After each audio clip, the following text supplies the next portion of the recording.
नमस्कार श्रोता बंधुगण। आज उपस्थापना झील जन्म जंत्रणादायक।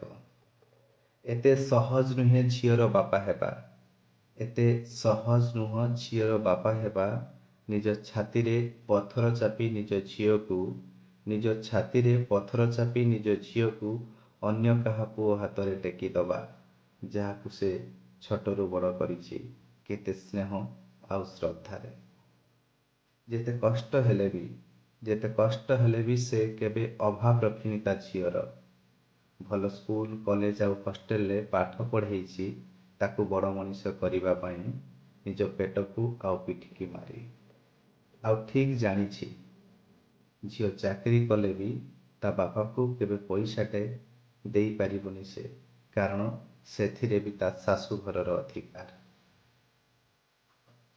जदि केबे ता बापा मार असुस्थता पाई टिके देखिबा ता भी ताकू संभव हेबेनी निज स्वाधीन रे। सेईटा ता शाशु शशुर स्वामीर स्वीकृतिर बंधन रे। पर घर को आपणा करिबारे केबे ता झियो सफल हेबो सेईटा बापार निद को हजाए प्रति राति रे। कौन खाइछि केमिति अछि देखिबाकू इच्छा कले भी दिन गणु थाए केबे जाइथिला शेष थर।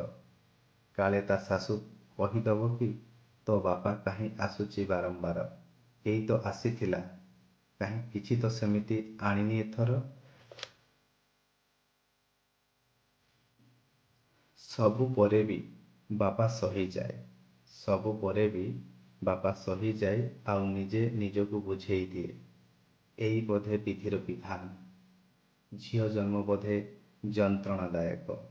सत कहिबा झीर बापा कौन समस्ते हो पारिबे? बोधे भगवान जहा भितरे धैर्य आउ महानत गुण देई थाए ताकू बोधे झीलटे देई थाए। नमस्कार।